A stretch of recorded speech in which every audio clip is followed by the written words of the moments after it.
against Freemasonry while promoting doctrines of Freemasonry at the same time. Right? The useful idiots, but it's on the next level. These the woke folk that, it's ridiculous how many people in these communities, truther disclosure communities, that end up being useful or played and pawns and promoting and being used by the powers that be and these ancient power elite groups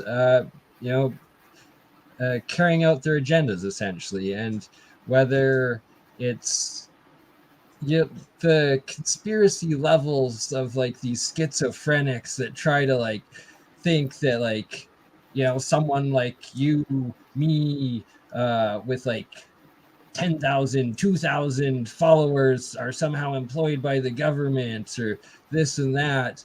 It's just insane. And then at the same time, they detract from the actual criminal groups that are doing this while also buying into whatever agendas that these puppet masters are inevitably portraying or putting out on us. Mm. And Pineal Power is offering a good point here, which is true. There are many rights within Freemasonry. The 33rd degree is not the highest degree. Well, no, okay, I have to clarify from my own experience and full disclosure. I was a Freemason for 1 year. I never made it past the first degree. I never made it to the third degree where I actually got initiated into any of their closed door meetings or anything like that. But I did get to know the group of that lodge and stuff, and especially the worshipful master of that lodge during that year. He was a 32nd degree Mason that ended up going to Europe to get his initiated to his honorary 33rd while I was there. And that Freemasonry itself, the highest you can go is 32. As soon as you get into that 33rd, you're getting initiated into these higher up secret societies that actually control things, that actually pull the strings, that actually do all of this stuff. Right.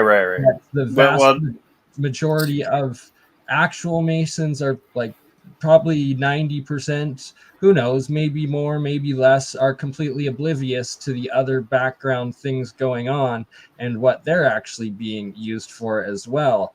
And that once you become the 33rd, you're getting initiated into either the Protocols of Zion or the Golden Dawn or whatever, as well as the Rosicrucian Order. That's one thing that really struck with me, is how much in reverence the Masons held the Rosicrucians and how much the Rosicrucian Order dictated to them. And one thing that the worshipful lodge master at 32 degrees stated was oh yeah, tarot, it's 100% legit, the Rosicrucians, it's all just went on and on about it, and that because the Rosicrucians use it and endorse it and teach it, it's one of their degrees or something, that just simply because it's endorsed by them, that they would automatically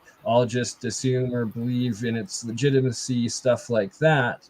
But to get to the point, when he went to England, to Europe, to get his 33rd degree from the 32nd, before he left, I was talking to him about a bunch of conspiracy theories. Specifically, if you know or have ever heard of Benjamin Fulford, he's he's the grandson of the former Canadian Prime Minister Fulford, but now he's living in Japan, and he's way out there in the occult, conspiracy, esoteric stuff, but he'd always preach about this P2 lodge in Italy. Yeah, P2 in Italy. P2 lodge, and how that they control all the shots, and that the 32 degree master was like, would scoff at me and laugh and be like, oh God, there's no such thing. Like, you're insane for believing this sort of thing. And then like when he got back, he came up to me privately, took me aside, and like I saw like genuine like fear and shock in him. I mean, he looked me in the eyes and was like, Bernie, you were right. These P2 Lodge exists. So it's like, right, who knows what this 33rd degree got him initiated into, but clearly at that level, you finally get exposed to the knowledge that yes, there are several larger structures and organizations above even just the Masons, whatever they do. That said, it really creeped me out in their amount that they promoted Zionism and how Zionistic all of their teachings, believings, and practices are for an organization that tries to claim that it's not religious or a religious institution, and that all of their sacred information, the different degrees on the Scottish Rite, and what's the Blue Lodge, or Templar Rite, Templars in a different right. Yeah, Templars in the blue, right? The blue's 13. No, right? The blue is 1 through 3. So third is 13. Master Mason. Yeah, York Rite. So after York Rite. That's the other one. York Rite. The highest level of Freemasonry is 3rd degree. So when you reach 3rd degree, you're technically the highest level within free and accepted Masonry. Yes, yeah. And everything else above 3rd degree is honorary.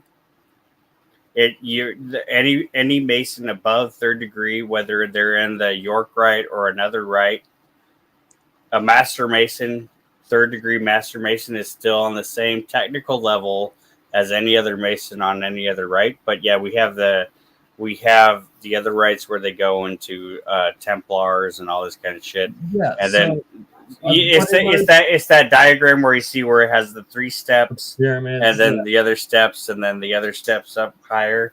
Like that's essentially what it is. But essentially, the way they believe in free and accepted Masonry is that everybody that's a Master Mason are on the same level, no matter if you're 32 degree Scottish Rite or you're 22nd degree York Rite. So York Rite in Canada goes up to the 13th degree, and the 13th degree is the Templar degree, from my memory. That's the blue, and then the Scottish Rite goes up to the 32nd, and it's the ancient and accepted Scottish Rites. Right. Well, and it used to go. You could go either way. So you'd go Blue Lodge, you'd go 1, 2, 3, and get Master Mason. And then after Mason, you could go York Rite or you could go Scottish Rite in Western Freemasonry. And then it used to be you could go to 32nd degree Scottish Rite or top level York Rite, and that would allow you to get into the into the shrine. And then you could be a Shriner, right? But now the Shriner is opened up to anybody that's a Master Mason can go straight into being a Shriner now. So there's no barrier now whatsoever to get into being a Shriner. But they're also now they've made it so simple, like literally guys can go for like a weekend retreat and they can go from just getting into Scottish Rite to being a 32nd degree Scottish Rite, or essentially all it is like knowing the right connections and then memorizing a script.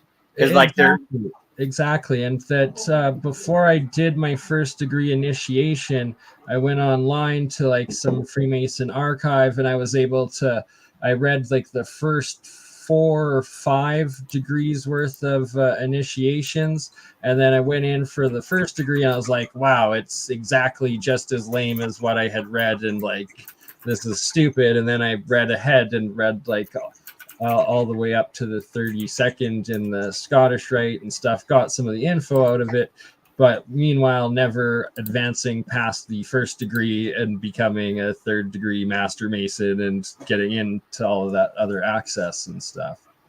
Right, and it's also like there's like no like you can talk to somebody that's a 32nd degree mason and like they might not even know who the fuck Albert Pike is. Like it's like there's such a strange dichotomy in what they're taught or what they know or whatever. Oh, exactly. And it like even like morals and dogma. Now they're pushing. Now recently they're pushing to where everybody has to like have a copy of Morals and Dogma or whatever. But for like the last 40 years, like none of these people read any of these Masonic books or whatever.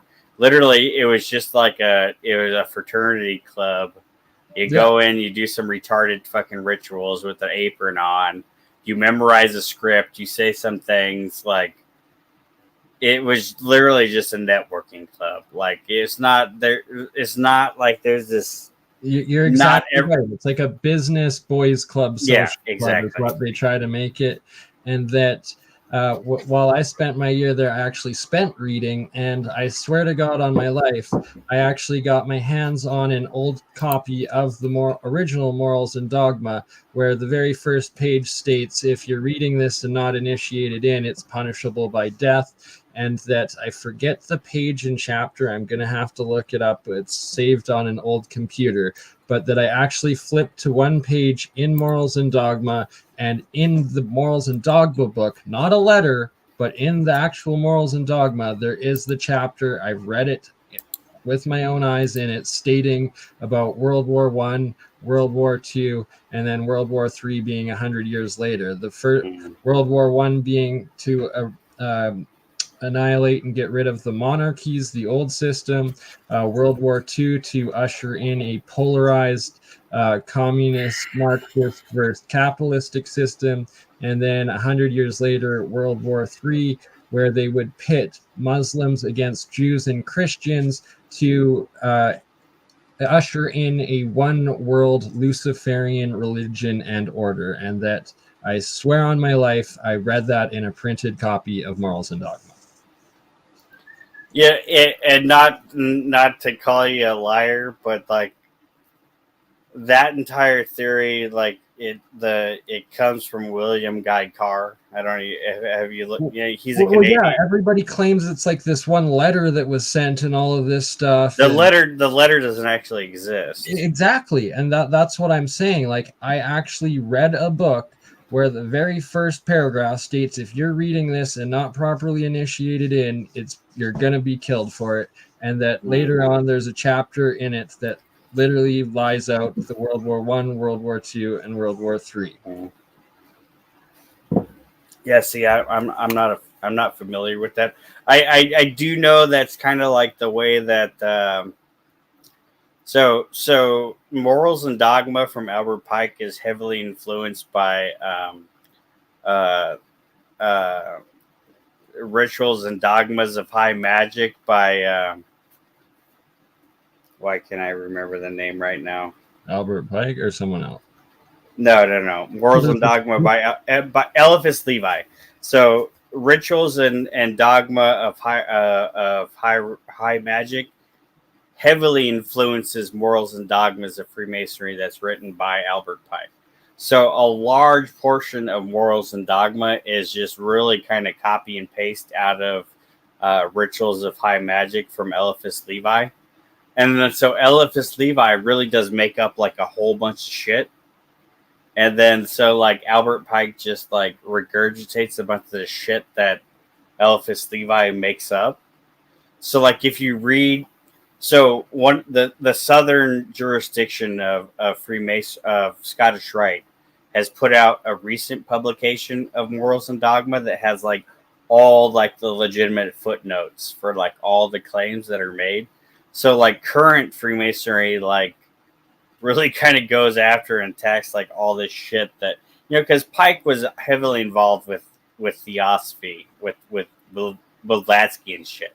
and they are just known for just literally just making up bullshit, right? Like Blavatsky literally just made up fucking bullshit, right? Like Blavatsky makes up the fucking 7 chakra, fucking 7 color code, fucking bullshit that now people in the truther community just buy whole cloth that somehow there's this 7 color coded body chakra thing that's just dogma. That's just objective truth.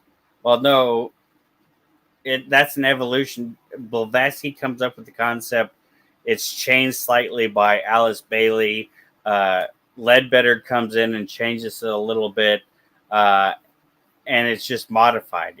The entire 7 color coded chakra system 100% comes from the Theosophy Society, which is aka co-masonry. Like it's Freemasonry without the dues. Essentially, is what the Theosophy Society is. So I mean, like, yeah, if you want to say chakras or body gland systems and all that, whatever, okay, but like the Shevan Sakra color coded system 100% comes from the Theosophy Society, and it has no actual basis in reality. Really, the way that they changed it early on was to color code it when they started getting into color theory, and then you had New Age people that were getting into crystals. They wanted to be able to color code the system with crystals to be able to like literally be able to sell fucking crystals at fucking metaphysical shops and shit. Like, right, this is like the I mean, like that's really just what it is. It doesn't You're even bang on with that. It's going back to the useful idiot analogy, and how many of these different communities, these different groups, these different awoken people or minded people thinking they're onto these ultimate truths, when in fact they're just playing out portions of these power elite controllers. And then even so far as the 7 colors of the rainbow, that's an invention by another occultist, Rosicrucian, alchemist, fucking Newton. Newton invents the color indigo. Literally invents the color indigo. Indigo is not even a fucking color. He invents it to fit into the 7, to make 7 so where it's a number that's of importance within Kabbalah. I was unaware of that. But you ask color theorists, they will tell you indigo is not actually a color. Yeah, like ultraviolet, right? Yes, ultraviolet. It's a range. It's a range of colors. There is no one specific color known as indigo. He invented that color specifically to be able to make the color spectrum of the rainbow 7 so that it would fit into the esoteric meaning of the number 7. And then they play that number 7 back through time. And then, of course, they have to make 7 chakras, 7 colors of the rainbow, all this kind of shit to make that fit into the narrative, when in actual reality, it's not even true, Yeah, exactly. Just foundations of lies to manipulate. Right. Yeah, sorry, we totally got lost. Totally got off. I don't even know where we're at yet. Started restreaming this to my channel, and then we just straight went into Freemasonry and the ridiculousness of it. And I will finish on that topic with stating what freaked me out and what made me stop and not pursue it any further was when I was offered to once initiated into a Master Mason 3rd degree to be put into contact with it was other worldly entities. And I was like, yeah, no, I am not prepared to swear my soul and my life to some other entity that I could have physical contact with. Mhm.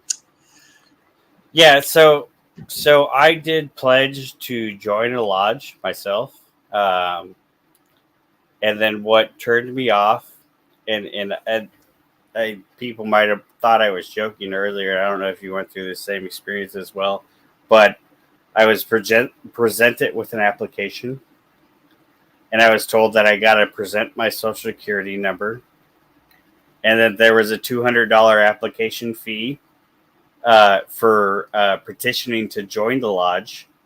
After I allowed for a credit check and I gave my $200 application fee, the council would go ahead and review my application to the lodge, and then they would invite me to like an application or an interview to be able to join the lodge.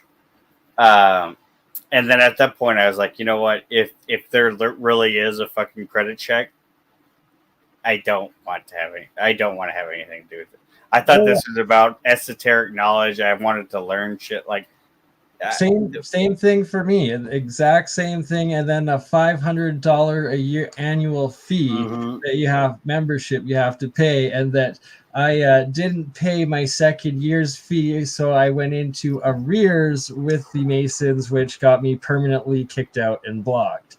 And tying it now all back to Archaix and why Archaix could not ever actually be a Freemason Lodge member or attendant is that it is legally banned anyone with a criminal past, criminal record from ever joining the Masons.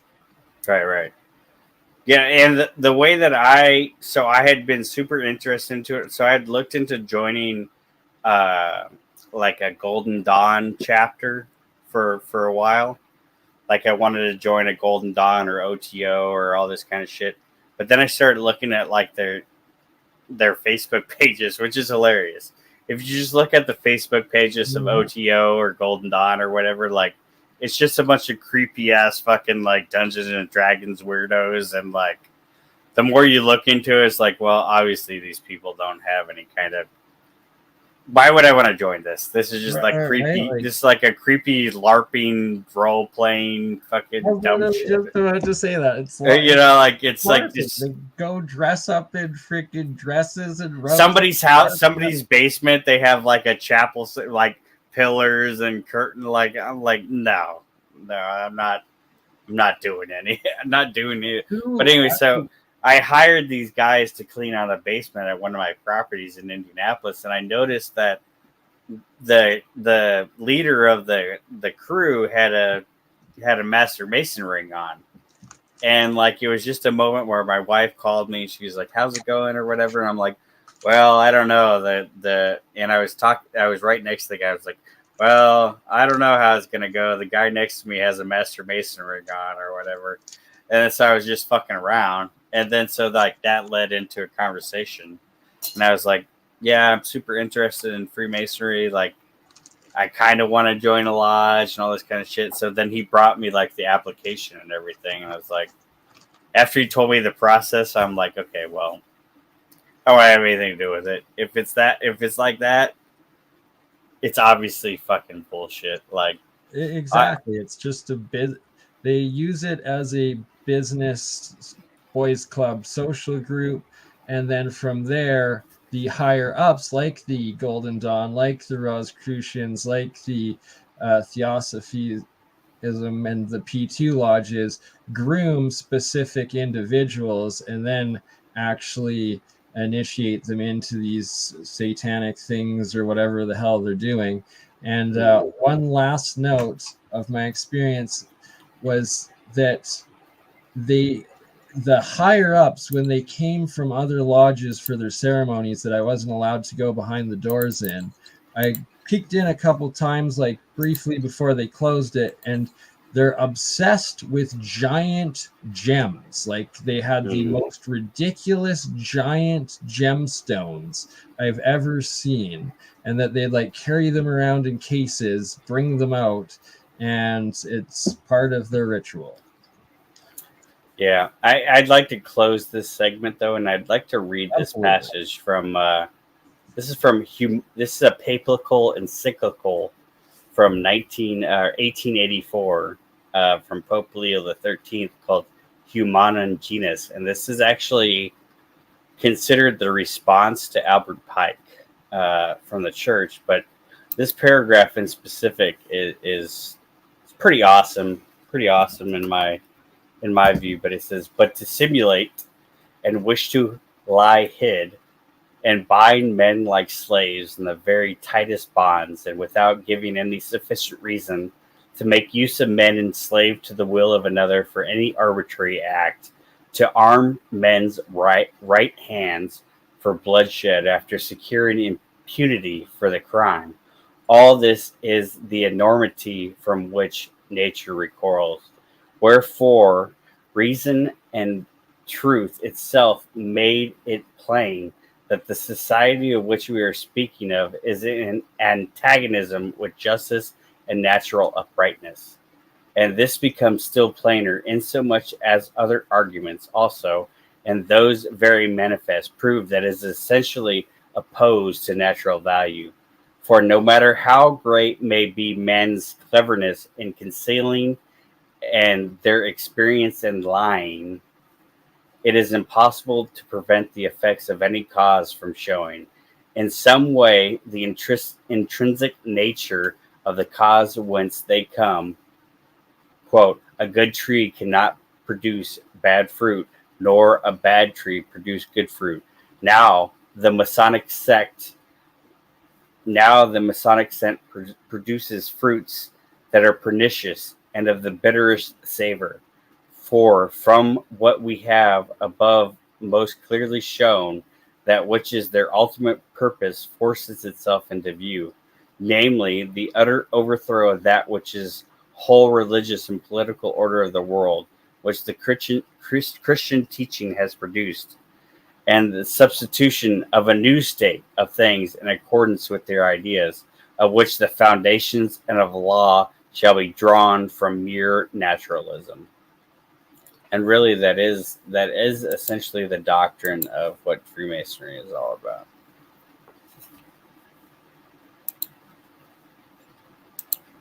Absolutely. Welcome back. TT. Yeah, I feel kind of offended. I've never been offered to be a Mason. I wasn't offered. I literally walked into the main hall downtown Calgary and just applied. And then they sent out a couple of people, did that credit check like EBT was talking about. Then they met me at a Tim Hortons coffee shop. Like, okay, you seem like a good guy. And then I guess my estranged grandpa on my mom's side that I knew was like a Mason or something. So they let me in, but not too sure.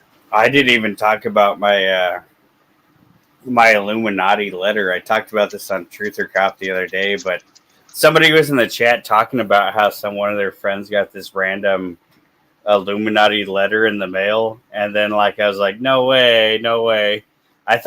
I initially thought they were talking about like when you're on Instagram, you get all these invites to join the Illuminati and shit, right? Like I was about to say I've got so you know, which are obvious bullshit. So I was like, yeah, I get those all the. But they were talking. No, they actually got this actual letter in the mail. I was like, no way. Like I got one of those too. Like in 2005, I got this letter in the mail, and it was it literally blew my mind because it was post dated like a week ahead, and then it sat in the mailbox for a day or two, and then till the day I opened it was a couple days later. I opened the letter, pulled the letter out, and then went to read the letter, and the letter said that you're reading this on the day that I actually was reading it, and I was like, right off the bat, I was like, whoa, what the fuck? And it was like, it was essentially like, we've been observing you. We believe that you exhibit the qualities that we want to see within our organization. Like, and then it started, it was personal. It was a personal letter. Like it knew things that nobody else should have known. Letter? I do have it somewhere, and I Truth or Cop wanted me to talk about it because I was mentioning in that chat. I was like, well, I got to pull it out. Okay, well, so here's the thing. So, like, you had to respond within a specific. So basically, essentially, it said, "Would you like to join the society?" Respond. It didn't request any money, or it said respond to this letter within a certain amount of time. And I delayed, and I never returned a letter. I just kept the letter or whatever. But it was so crazy because it really did know way too much in that letter that it should have known. And the fact that the letter knew the exact date that I would open it, like, and it wasn't like it knew like post date, like 3 days, and like, you would open. It was like, it was delayed. So like, it knew the date that I would open it. Like, it fucking blew my mind. But, and I opened it and read through it, and I was like, kind of, I was going through my like initial phase of like, it was like 2004, 2005. So I was like, 9/11's fake, and like, all this. I was going through that whole initial conspiracy state or whatever. Filming chemtrails. I played on my other stream the other night where I pulled up my old YouTube channel where I had chemtrail videos and all kinds of shit or whatever. And so like, it was like, it blew my mind, and I was like, well, I want to respond to it. And I still regret to this day that I didn't return it in time for the thing. But I did put it in a specific binder that I still have somewhere stashed away to where I can read it. And I got to pull it back out and read it. That's just for Truth or Cop. Because there was somebody I was talking. It was Carrie. It was Carrie. The fuck is Carrie's handle? I can't remember Carrie's handle. Anyways, we were talking back and forth, and like, I was giving a little bit of information, and she was responding. She was like, "Oh, this is exactly what my friend was talking about." I was like, "Yeah, I totally got one of those letters too." Like, I don't know what the fuck that was about. It totally freaked me out. I even remember showing it to people. I'm like, "Can you believe this? Like, what should I do about this or whatever?" And I just, unfortunately, I never returned it, and I didn't not want to return it when I got it, but like, I sat on it too long. And it said you got to return it by the specific date, and then so after it got past the specific date, I was like, well, I'm not gonna return it now. I'm gonna be late. Like, if I'm gonna join a secret society, I'm not gonna be the guy that's like responds late. Who knows how bad that could be. If you're the late guy, or whatever. Back to our original topic. Comments in the chat. I saw Captain Flatastic stating the demeanor of Jason and was genuinely worried for Martin's safety, and that I myself also like picked up on that. At one point, it seemed like that Martin almost had a black eye or something while he was there with Jason, and was like cowarding away and stuff. It was really strange. I missed that. Cowarding away. Yeah, like in one of their streams together. I'll have to. God, do I suffer back? Wait, so I missed a lot of that. Did Autodidactic came to America though, right? Did he link up with them, or? Yeah, he was with them for that San Diego thing or whatever. Yeah, they did. Oh, they did the conference or whatever. Yeah, they did the one conference there on the West. I didn't watch that one. I don't think many of us did. I've pretty much like given up. Like, I showed earlier that when we reviewed the Archaix movie, after the Archaix movie, like, we were pretty much done for the most part. Like, every now I check in, And then the only reason I'm touching on it again tonight is because another big channel, Bro Sanchez, is they're feuding against him. And it's like, well, y'all know we've been going after this dude for a minute, so I and figured. have they done previous collaborations together and then suddenly turned on each other, or this was their first? No. I guess they had done several, and they flipped on this one.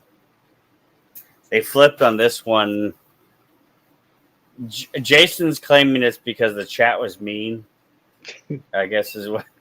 What do you mean you don't block anybody that questions? No, I don't know if any errands are actually even watching this, but I feel personally it's fucking the girlfriend that is really fucking boiling up all these events. You know, like she went against the Discord, and now the Discord's canceled with them, and I don't know. I think we talked about this earlier. Yeah, and the Facebook too. The Facebook. And then so she was the first one in that video on Bro Sanchez. She wrote this nasty comment, which is the top comment when you look at it, saying, "You really disrespected Jason. You interrupted him. You didn't let it talk." She said, "I don't know who got to you, but obviously it's clear that you're compromised now because you didn't let Jason talk about the pyramid." Like all this fucking retarded shit. Like, so I guess that's what set it off. I guess I don't know. And then Jason, this is the breakdown of the drama. Jason put like a community post talking about the event, which was stupid because he was like, "Well, I'm gonna drop tomorrow the pyramid information. I wish I could have been able to drop it on Bro Sanchez's stream." But then Bro Sanchez dropped the videos playing the clip where he said, "Jason, do you want to talk about the pyramid shit?" And then Jason said, "No, I don't want to talk about it. Bring on the panel." And so like it's like retarded. But really the crux of the disagreement between them two is Jason was referring to the Great Pyramid, which I think most of us understand what the Great Pyramid is. It's the fucking large pyramid at the Giza Plateau. And then so like Sanchez went off on this whole diatribe. Well, the pyramid's not great. It's no greater than any other pyramid. And why do you got to call it great? I don't call Alexander the Great. I don't think he's great. Like it was just fucking retarded. Like I mean, like come on. We know what Jason's talking about. He's talking about a specific fucking pyramid. You know? Well, yeah, there's other fucking pyramids. Yeah, we fucking get that. Like everybody gets that. But no, and then he just went off on that. Like, well, how are you gonna say the pyramid at Chichwanika or some whatever is any better? Is any better than the pyramid at Giza? And like, well, that's not the argument that Jason was even making. Named the Great Pyramid of Giza. That's just what it is. He was just naming a pyramid. Well, and Bro went off on some weird fucking tangent. And this is when he pulled up his research, and we showed that earlier. This is Bro Sanchez level research is that pyramids equal Jack in the Box. So I guess that is. I took a picture when that popped up on my TV. I took a picture of it because it was hilarious. Yeah, dude, I was dying when that shit came. But no, I was looking at the chat during that video too, and Jason was arguing with a couple people in the chat as the show was going on when he wasn't talking. You can if you check the chat when he's not talking, you'll see him commenting and like calling people out, like, "Oh, you're still blocked over on Archaix, aren't you?" All right. But if you watch the video, Bro Sanchez is literally complimenting him the entire time, over and over again. He's just complimenting Jason. Even at the very end of the show, he's complimenting him. He's like, "Oh, this was amazing," blah, blah, blah. Jason doesn't say a single thing about it being bad. So I think I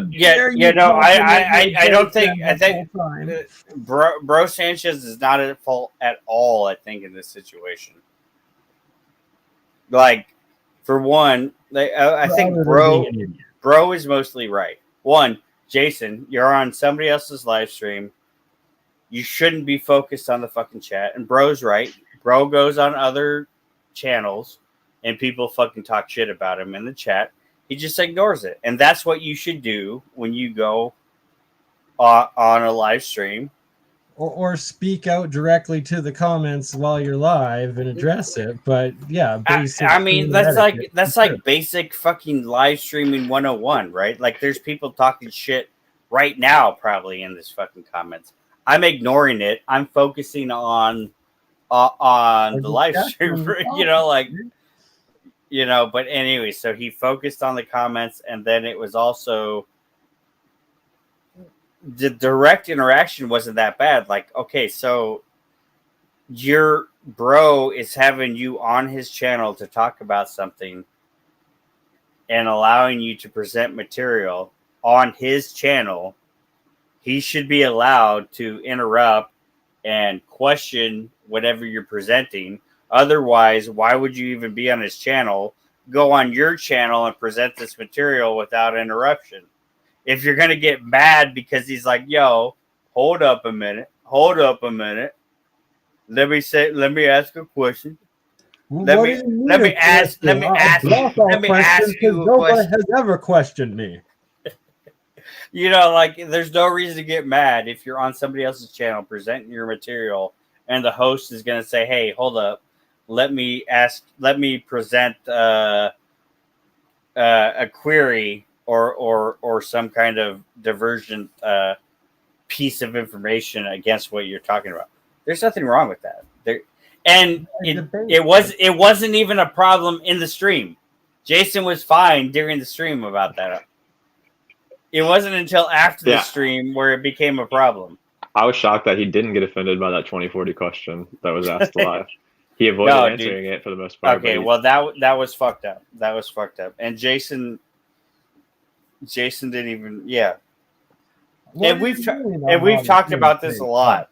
I'm just telling you, the world's gonna end in 2040. And this is nothing new though. Like for us, this is nothing new. We've constantly said that Jason is a doomsdayer.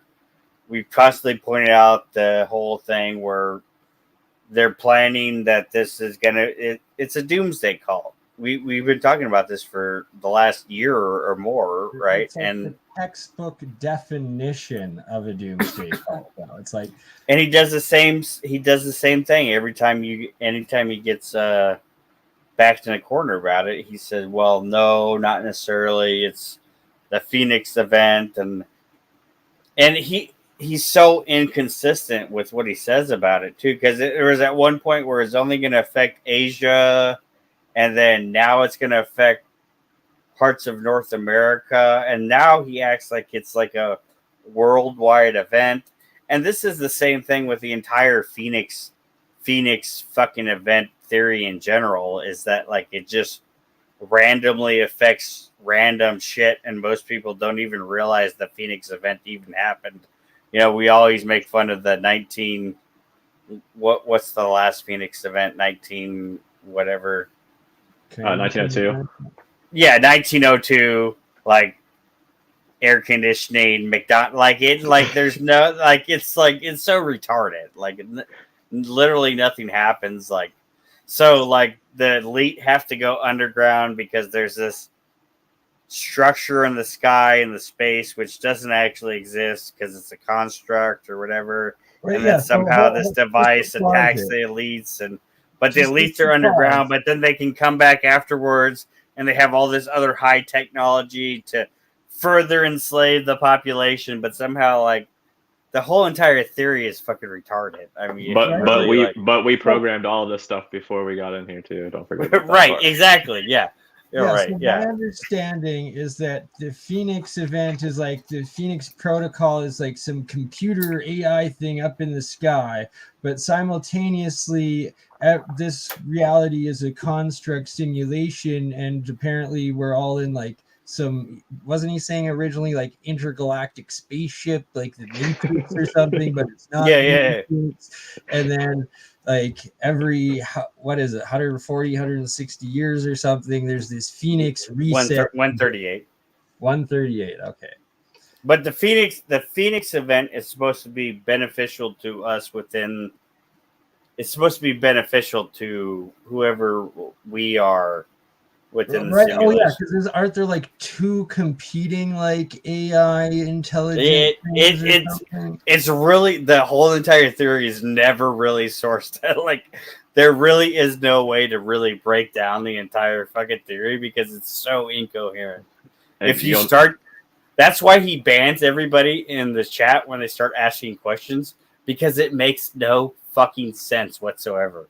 Like, yeah, and there's no examples of him just explaining from like A to Z what the theory Right. is. Like, this is the start of it, and this is where it's like. There's nothing like that. You have to put it together yourself by watching Right. all the videos. You got to watch all the videos. Yeah, you got to watch all the videos. Well, we watched pretty much all the videos, and we still, you know. And this is, you know, I played the Archaix movie early on in the stream, and so the reason why that was so funny is because he pumped that up as if, okay, I am working on this major project, and this is going to explain to everybody the entire theory about Archaix, like.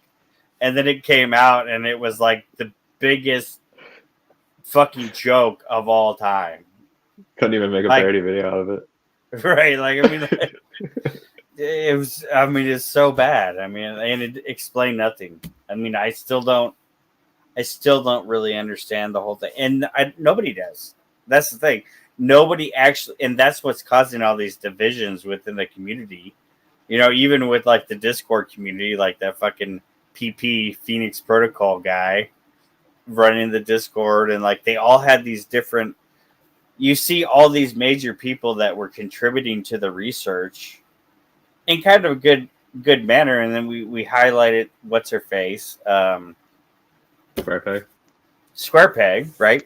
And I respected Square Peg because from listening to Jason, I wanted to focus in on this whole idea of this isometric projection stuff, because that was one of the things where you could kind of pick up, like, is this real? Like, I mean, like, if you do really have this mathematical equation where you can determine through your chronology things that are going to happen, that's a big fucking deal.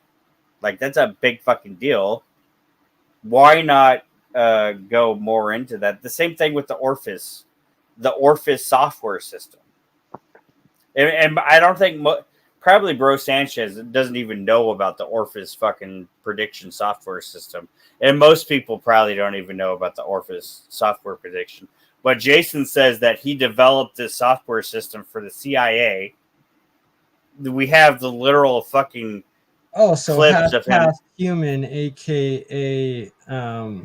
Oh my goodness, why can't I... Cliff High. That's Cliff High's literal claim to fame is... Well, there's early on clips where I was in a cubicle for the CIA working on this software system. Anyways, he claims to have this Orphus software system that can accurately predict the future. They've been able to plug in all these events throughout history via the isometric projection, all this kind of bullshit or whatever, and he can accurately predict the future. Like, and he started originally doing football games and shit.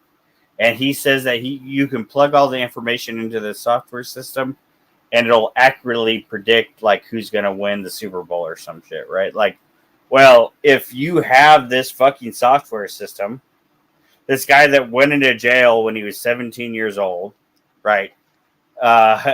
Can barely fucking talk, can barely run a live stream, can barely run a computer, can barely fucking talk, can barely fucking read, but somehow he's developed the most advanced computer system in the history of humanity that somehow is able to predict the future.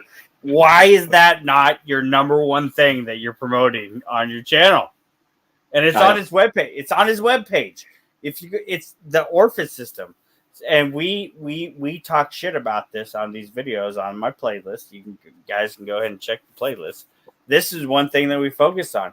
If that was real, that's the fucking thing that you focus on. You don't make 130 fucking videos about the dark scriptures or fucking Or yeah, you at the least mention calculations of the once how the pyramids. You Orphus. focus on this system and you fucking get rich off. Nah, it. man, I mean, it's all about the We Immortals. yeah, God, dude, like it's so. No, but It's when so I was looking into but it, now he says though on the Orphus system recently, he says they've hired more software developments and it's going into the second level. And in the beginning of the year, so they're rebranding Archaix as well, in case people missed this point. So in 2024, it's no longer going to be Archaix. There's going to be they're going to rebrand the entire catalog of knowledge. It's going to be a different name, a different web page, a different channel. A reset. A reset. Exactly. They're doing a Phoenix reset on Archaix. And I wonder if the I don't think he wanted to do that. I think the Phoenix events might change during this. Like he might come up with some excuse for 2040 no longer being it. That would be interesting. Yeah, I guess we're gonna see. I mean, I guess that's a way of keeping us like interested. Yeah, keeping people interested in it or something. But I mean, like, well, or covering up the BS because there's too many holes in the story starting to crack, and it's like. The only Archaix, I guess, I've really watched, like the majority is just clips that Tartarian Truth has done. Right. Mainly that's all you have to watch, though, to be honest. Exactly. The highlights. It was just too painful to, like, actually watch his real streams. Like, I was originally, like, told to, like, you gotta check him out. You gotta check him out way back when he, like, was just starting out with only, like, a few thousand subscribers. It was one of my first subscribers. So I was like, man, you gotta check this guy out. And then I was like, I, like, watched 5 minutes. I was like, I cannot handle this crap. And then he comes back. He's like, this guy literally knows everything. He has the answer for everything. And it's like, all right, well, that's your first red flag. Should be the first, but yeah, it's weird. It really is. And then the fact that, his criminal past and then what he exposed with what's going on with Matt there and why they don't hang out anymore. And that's fucked up. Yeah. It looks like he scrubbed the Orphus off the I was looking into it recently, and I think it was like three or 4 months ago, that Orphus, and there's no way to download it or anything. It was talking about selling it to companies, but I couldn't find any like way to buy it or anything. It was weird. And here is the Orphus. Oh, Orphus. Office. Yeah, Orphus. Office. It's the office. Yeah, and this really is what the whole if Archaix is about anything, it's about setting the groundwork to sell this software thing. Okay, so they're planning on marketing this towards like corporate businesses and all kinds of stuff. Like you can get this software program and it's going to predict your entire, your sales forecast, everything, everything. It's a pattern recognition event prediction software for personal and business applications. Companies are inundated with software apps, the specialists telling them what to do, but Orphus can tell you when to do it. Orphus provides next generation business programming, the science of informed decision making, a service technology tailored to specific client requests. Orphus one-of-a-kind search algorithms will provide the most advantageous and profitable times to buy and sell, increase advertising, approach a difficult process, settle a legal dispute, hire good employees, make important announcements, submit a bid, negotiate a contract, inspect a development, break an unpredictable process, etc., etc.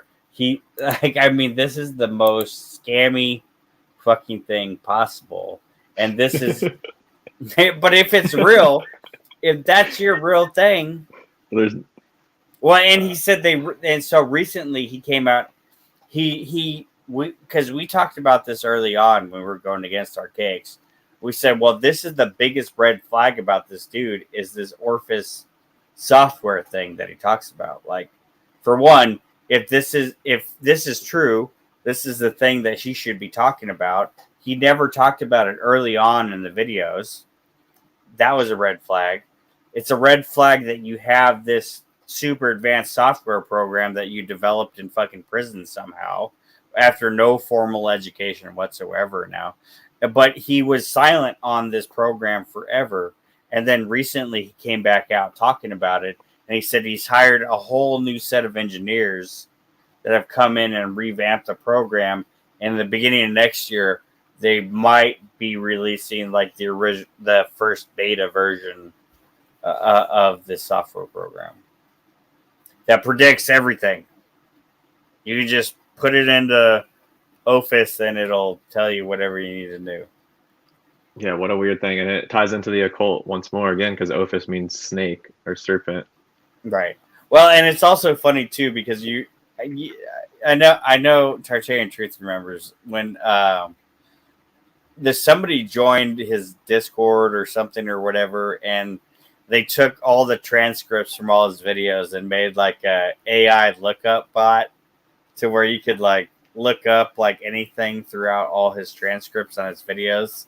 And he made it seem like, wow, this is the most advanced thing I've ever seen ever. Like, I don't even know how they did this. Like, it's obvious they compile the transcripts and it's just a search engine of the transcripts of your videos and your fucking Discord server and your website or whatever. It's like, it wasn't anything super advanced, but he was like blown away by it. Like, how could anybody do this?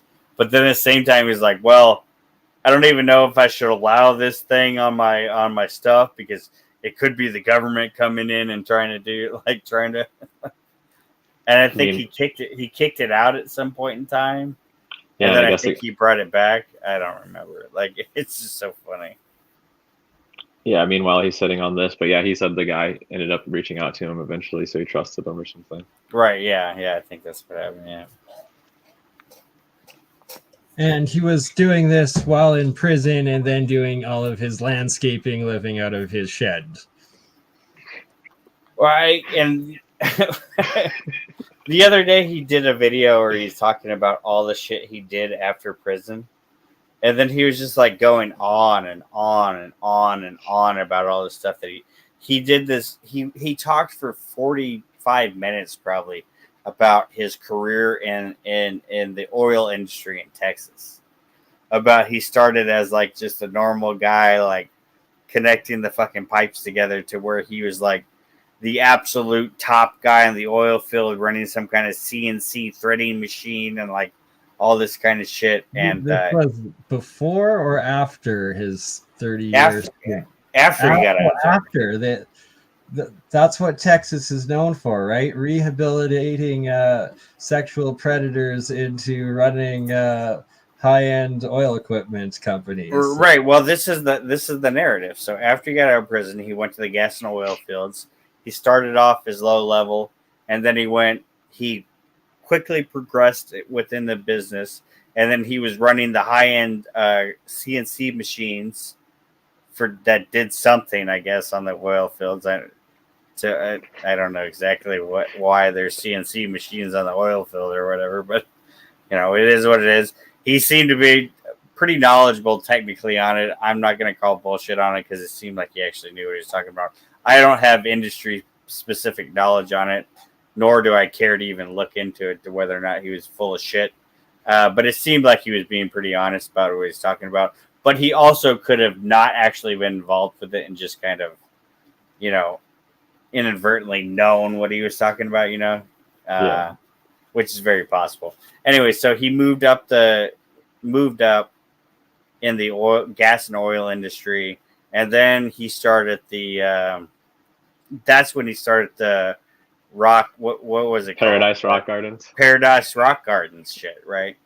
And then so he did that for a while, and then that's when he started Archaix, and then now he's full-time Archaix. I mean, that's the story of him getting out. Don't forget about the Christmas lights. Christmas lights, which 138 Christmas lights is the maximum. Oh my god, I don't know if we gotta clip that one back out because it's Christmas season again. Yeah, in case people don't know, so he was doing Christmas light installs for people, right? So he would get hired out to go put Christmas lights on people's houses. And so like he did this video one time where he time-lapsed them putting Christmas lights on. And he said he was troubleshooting the Christmas lights or whatever. And he's like, "You're not going to believe this. You're not going to believe this. We're troubleshooting these lights. And if the 138 bulb on the strand of the Christmas lights is burnt out, the entire light bulbs don't work. 138 light bulbs, if the 138 one is burnt out, it don't work. Freeze programming right there in the Christmas light." That's amazing and hilarious. Yeah, not. I mean, that literally. That's. Do you in your playlist? Can you bring up, or do you have that the real Phoenix program where there's like that crazy ass prison guy talking about how it's actually a Texas rehabilitation program for sex offenders? Because that clip really, that one, when you see that, it puts a whole new perspective on the Phoenix protocol.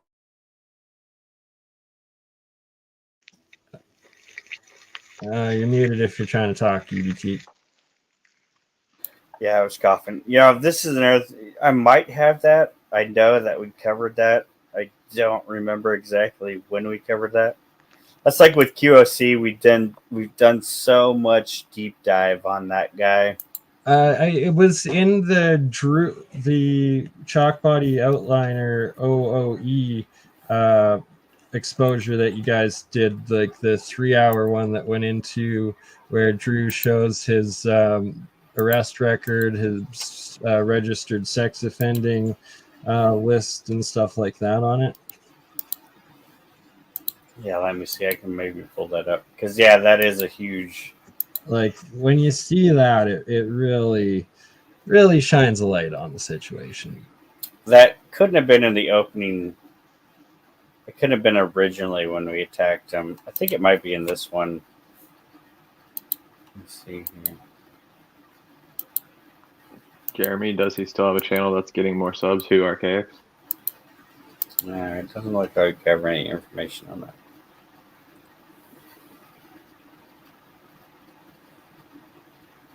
I wonder how he feels about the Phalorn saga though, because those videos get like less than 200 plays. I would just love to know what he thinks about that. The creepy books that he wrote, where he's like, better than Tolkien. Oh. Yeah, let's pull up that one though, so because that is really one of the craziest. That's another one of his craziest claims that he makes. I put that on the plate. Yeah, here. I think this one. Jeremy, Archaix has his main channel, but his other backup channel doesn't do as well. The Phalorn saga. I told you guys I spent many years putting together an epic fantasy story because I wanted to rival basically my hero. I really liked as a kid Tolkien, but I believe in my heart, and I'm laying it all out now that I've written a fantasy epic that's far more prolific, imaginative, and spellbinding than J.R.R. Tolkien's Lord of the Rings.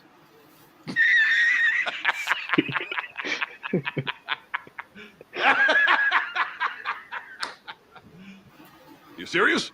And I stand by that. And that's why I'm releasing them all for free for you to judge for yourself. That's the Phalorn saga. 20 episodes are out. I'll probably upload 2 more before I go to sleep tonight. He doesn't even take the time to read it correctly. Today. Add that up. Nope, not drinking coffee, Gerald. Today. That's still my favorite fucking video of all time from Archaix. So, but he doesn't even like take the time to make the Phalorn saga good when he reads it. There's so many mistakes. I listened to like, I want to say 9 episodes of it, and there's just so many times where he just makes mistakes.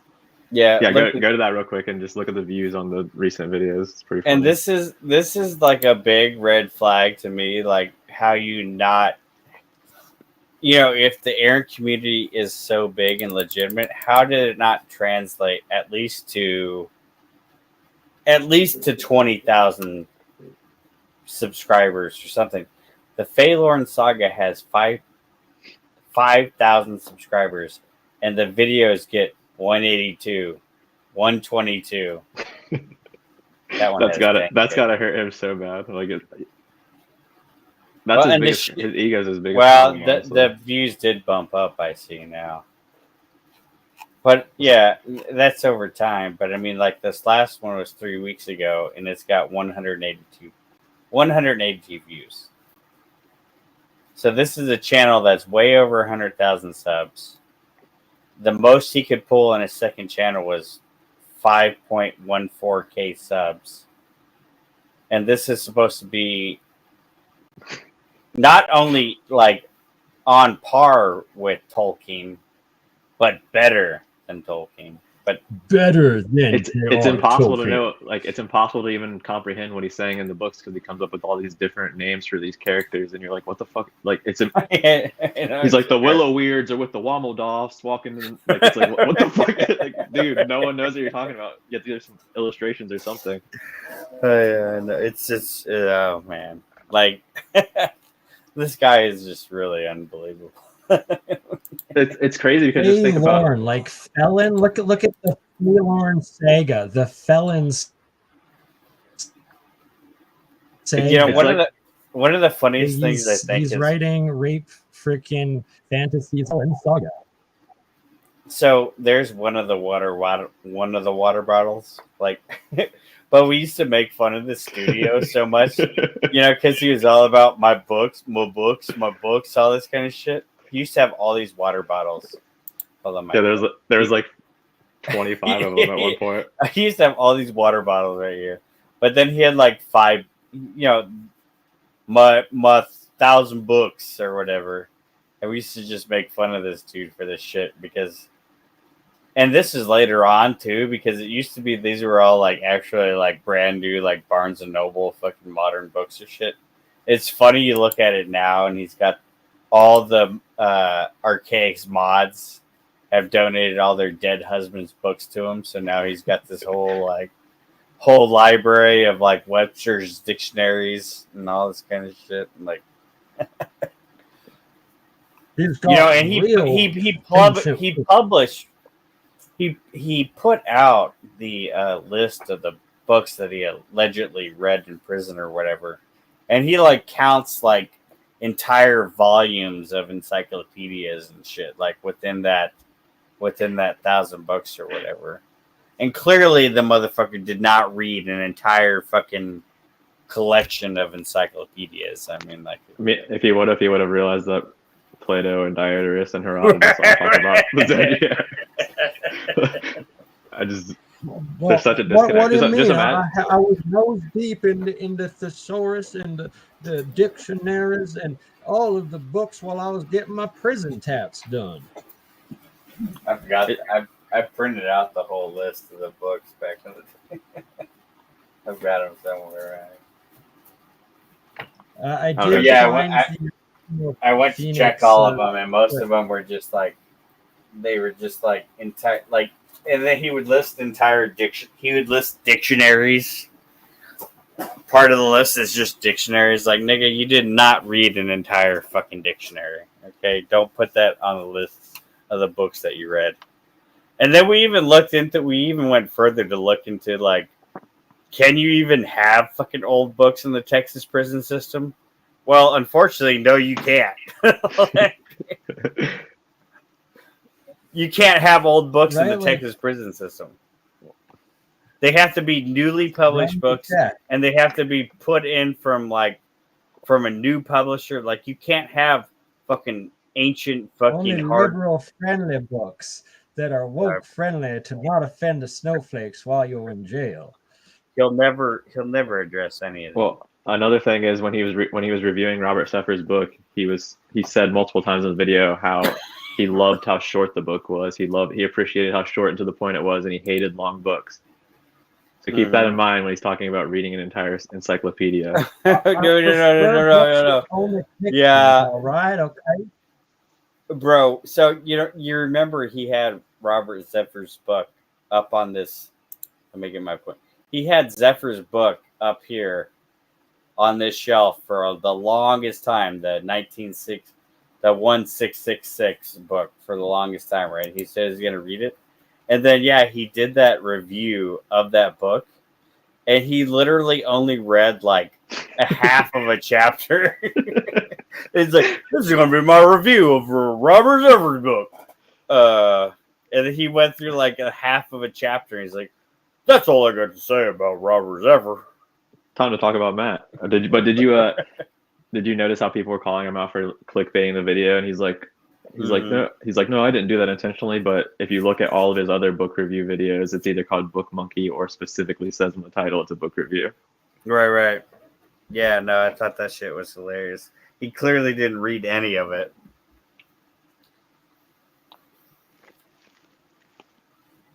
And I don't know. He doesn't even the Book Monkey shit. Like, I don't know if I watch really. I don't know. Like, I think I watched a few of them, but like, it wasn't. He wasn't like showing the sort. I don't know. It was, it's fucking Archaix, dude. Like, I don't know. I mostly listen to him, so I don't really see what he does until if I make a video out of it. Then I usually that's why I'm watching it. But I usually just listen while I'm at work. Yeah, I was wondering how you handle so much of it. What do you do? So I posted the link for that original Phoenix Protocol video. It's a short. There. See if it plays through mine, but it's also in the private chat if you want to load it. Is there sound? Yeah, the sound's not working. Okay. I need to add this to that playlist. Yeah, you're right. I don't think it's working. No, we can't hear it. Yeah, okay. Let me. I'll pull it up real quick. Yeah, I forgot about that one. I can add that real quick and pull it up. Talk so much yourselves. It just seems like he's self-destructive mostly, because just think about his situation. Let's just try to be optimistic about his situation. Just imagine getting out of that situation. You spend all the time in jail after being away at 17, and think about how successful he is right now. Like, maybe he's not the most successful YouTuber, but he's making a living a dream that tons of people would love to have. But he goes above and beyond to be as self-destructive as possible and burn every bridge he has. It just doesn't make any sense. And he just does. He acts so egotistical during his streams to the point where he doesn't even need to be acting that way at all. If he would just stop doing that type of stuff, I don't understand how he doesn't see it. I guess it's suspicious that he's that oblivious, I guess, is where I'm going with that.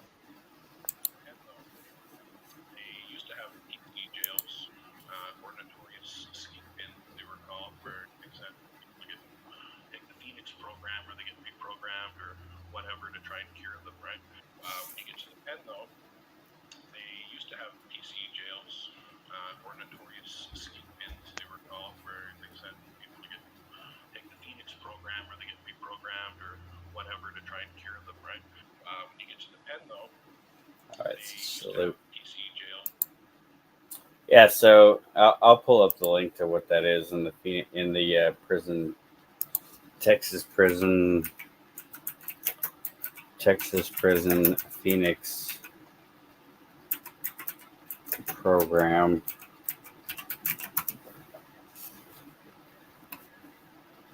Rebirth. Yeah, basically it's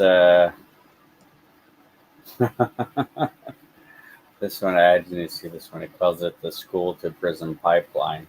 Which is funny because we call this whole thing, and even Bro Sanchez mentioned this in that one before last. He was talking about the prison to YouTube pipeline, which I don't know if he watched our videos, but he must have had to, because that was what we were focusing on during that time. We were talking about all these people that, J Dreamers and Santos and Archaix and Paul Enslaved. This prison. Well, Paul Enslaved was never in prison. I'm sorry. That's false. That's false advertising. But anyways, we're talking about all these people that go from prison to YouTube, and then they become big stars on YouTube pretty easily. we were calling it the prison to YouTube pipeline. And then Bro Sanchez kind of hit on that as well in that second before last video that he made. So maybe he picked up on it himself. Maybe he's been looking at that before, but I think maybe perhaps he looked at some of the videos that we had done on this guy before. Yeah, we were early on calling this dude out, so. Stevie J, if his cult is successful and it keeps growing, they do something horrible. That's the dangerous thing about his attitude and the way he's self-destructive, though, is that if he does feel like everything, if he really is like an egotistical psychopath, if everything around him is crumbling apart, it is possible that he'll use some of these people he's brainwashed to do evil things to other people. So it could get dangerous. But I mean, that's obviously reaching a lot at this point. He's just some guy, but it's not really a cult until they have land and a community and an actual physical community, though. Yeah, I'm not sure. I mean, it is a cult. It is a cult, but it's not quite a cult yet. You know, like.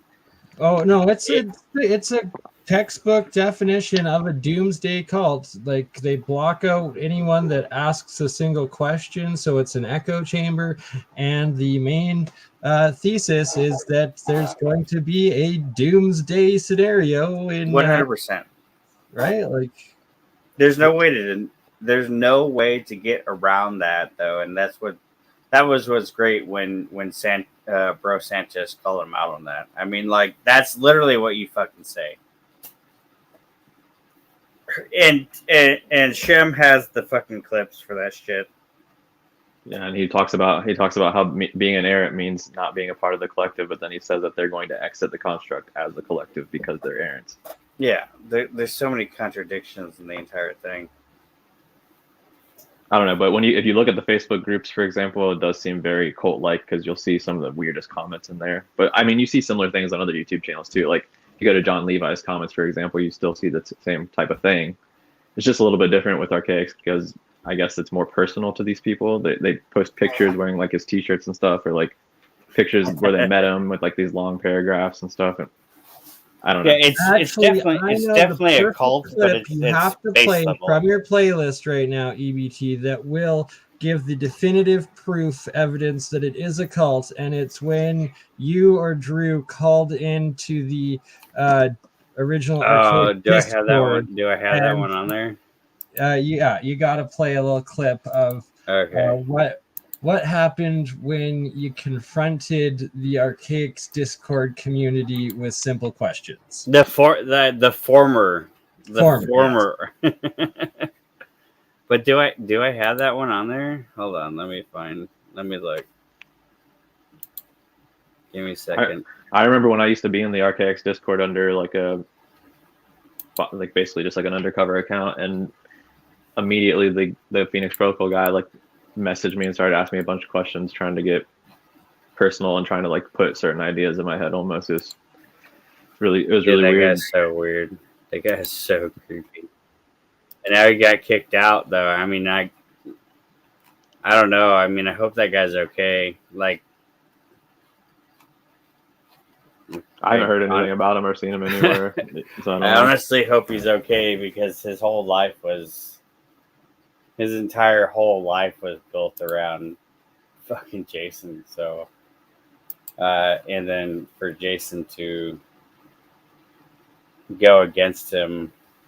See that right there? Another piece of evidence leaning towards a cult. If your entire life is dedicated to a little cause group, and then suddenly you get kicked out, and random people on the internet are worried about your mental health and your life. Oh, okay. Sounds yeah, like I do have it on the playlist. I forgot that's what it was. So hold up, let me present this, and then I'm just gonna let this one run because I've got to take a break for a little bit. I think this is important for people just to listen to this one. And then if you guys want to come back after this, you're welcome. If not, I'm probably going to shut it down pretty soon after this. But yeah, Bernie, this is a good one to play. I think probably to finish out the show. I will be back afterwards if you guys are here, but I am taking a break. We're gonna let this run. This one was entitled "Is It's Over for Errands? Is Archaix a Cult?" This was on Chalk Body Outline, and this was we rated the. We were able to break into the Archaix Discord, which is not that easy. In case anybody try to go, you have to answer all these fucking questions. You have to answer all these fucking questions about the fucking Phoenix Protocol fucking theory and shit. Like, I mean, like, and it got even harder. It got even harder too. But yeah, you have to answer this whole list of questions about this shit, which is retarded. Like, what was the exact year of the delusional flood, or like all this kind of stupid shit? Like, it was, anyways. So yeah, so we broke into the Archaix Discord and we had a group call with the leaders of this official. This is actually unofficial Archaix Discord at the time, and actually never became the official Archaix Discord, and then it got shunned, which is it's no longer official. But we will let this run. We'll take a break. If any of you guys are still here when we get back, finish it off. It's getting a little bit late. It's a yes or no question. Would you still believe it maybe victimized one of your family members? Yes. Shem, Okay. are you down for doing a stream tomorrow? Tinfoil straight jacket. Yeah, I'm down. Shout out. Send me over. And we went into Archaix Discord server, and we wanted to Have a kind good of night, pick their everyone. brains about why they believe in simulation theory. And on this channel, I've exposed how that dude was convicted in the past for some serious charges, aggravated sexual assault. And listen how fast this guy answers, man. He just instantly says yes. Would you still believe it maybe victimized one of your family members? Yes. So that's what I've been talking about lately on my little series called The Dangers of the Online Truth Communities. These people get swept up into a cult of personality, and they don't care what these people do, what their morals is, or anything like that. They just want to hear sweet nothings whispered into their ear. I've covered this guy in a few other videos before, and you can see those, go through the archives, or I'll have a couple cards that pop up at the end of the video. But I get his errant fans come in the comments and they say he's very open about serving 26 years. I don't see the issue. So the issue isn't that he served 26 years. The issue is that if you watch the video where he talks about what happened, he lies about what happens. He says it was a kidnapping charge, and in the story, like the friend's name changes a bunch of times and everything like that. Like, it's not a very believable story. He's telling this story with all these details, and then he gets up to the event and he's like, well, I don't know what happened. Her clothes were off. And anyway, I dropped her off at the police station. It's just that part gets glossed over. To me, if he had just said a lot less, if he had just said, man, I did something horrible and I'm not even proud to admit it, and, you know, I'm a changed man, that would be a lot more fruitful to me and show more remorse to me than him lying about it, what the charge is, because kidnapping and aggravated sexual assault are two different charges. I went into the server acting like I was some guy that donated money to Jason, and I was mad because I was trying to see if they would defend the sex offender charge. And the one guy, the same guy you hear say yes, his name was Phoenix Protocol in that server. He literally said, like, how do you know that that's not a Mandela effect? The government website with that shows his charges and everything. He said, how do you know that's not a Mandela effect and stuff? But he believes all this other stuff he says. So that's what I've been saying lately, is this dude's like forming a cult, basically, whether he knows it or not. The people falling in line are very cult-like and unquestioning.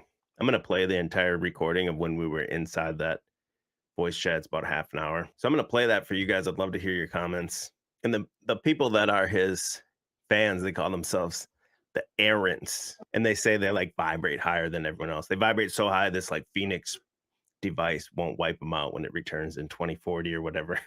But by the way these guys act, you can see that's clearly not true, because he was, you know, quick to ban me and just freaking out, and he wasn't able to control his thoughts.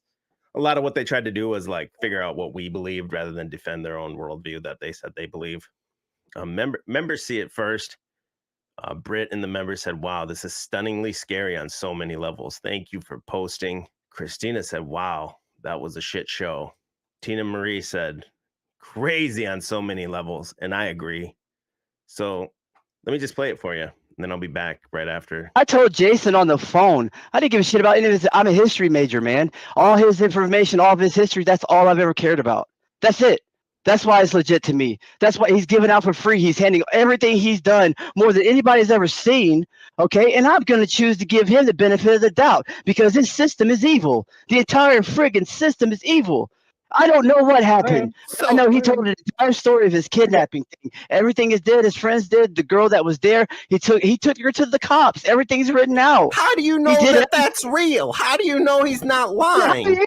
Then how do you know? How do you, Because it's the on the internet. police report reads otherwise. Exactly. He And said I it was agree with you. kidnapping, and the police report says aggravated sexual assault and a Yes, lifetime registered sex offender. Yeah, hold on. He wrote he got lied to at 17 years old. He wrote every single detail out. How do you know All right, that? hold on, guys. Hey, hold on, guys. So what's the verified account? Like what are you accepting as verified? What is it? Phoenix Protocol? What are you accepting as verified account for what his misdeeds? Like what's where are you getting your information about him doing what he did? Because he's told everyone. And see, that's the problem. Let me show you something. I don't care. Let me tell you something. Y'all, this is the problem with the world. Y'all don't trust anyone. It's always and I fully believe in what I told you. I'm just Anybody. asking you a question. I know that, but I'm not mad at you, man. But this dude's worried about money and shit, man. I like Jason. I'm sorry. You're not gonna sit here and do this. I've talked to him on the phone personally. Okay, I know he's a good dude. I've been back and forth with him emails. I've known him for 6 months. Man, all of his information plays out. Everything resonates with me. All of it. He has like an hour long in the beginning of a live stream. I'll find the damn thing where he I saw explains the everything video. that Those happened. guys made a video. Those same two jackasses. They Jason. made a video. Jason explained the whole thing. Jason explained the whole thing. And I listen. didn't trust him. Sorry. Listen. I don't need. Those two jackasses made that damn video with him on top of the General Lee and Daisy Dukes, and I was mad. Now, when I watched the video, I went and found another video where they caught him in a lie. He said the guy's name was a different name, and he said it was a kidnapping, and he didn't say it was a damn sexual assault. Okay, you know what? How about this? Don't come to me then. Why don't you email him? Because I guarantee you. I'm emailing him. Trust me, and I'm gonna get back my $450. Go ahead. I'm on Social Security. This is elderly abuse, and I'm calling the damn Attorney General tomorrow morning. Okay, you gotta do what you gotta do, my friend. This is a scam, brother. It's a scam. He's a convicted. He's a con man. He's a con man. Every single book that I've never seen anybody else bring out, they all check out. It's just books that he read. He read a book, so what? Who cares that he read a book? Can I get a word in? Can I get a word in? Yeah, go ahead, man. Go ahead. So I kind of get the volunteer with Drew talking to you, Drew Barrymore talking to you, Phoenix. So let me ask you some things. If somebody did something terrible to your family members, would you trust them with information? If they had some like secret, if someone victimized one of your family members, would you trust them to tell you about the secrets to reality? I'm just trying to like get perspectives here on. I've never. Would you trust that person? Bro, I'm choosing to listen to him and trust, and he's been open this whole time and honest, and he talked about it. I didn't feel the need to go look and see if he was fucking lying or not. I'm a trusting person at first. Finagled.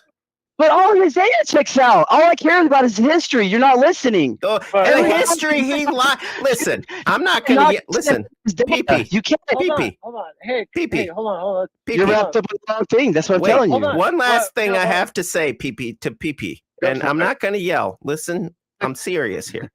If he didn't tell the truth about something from 30 years ago, why should I believe him about something from 1,000 years ago? Okay, then don't. But he's caught in a lie from 30 years ago.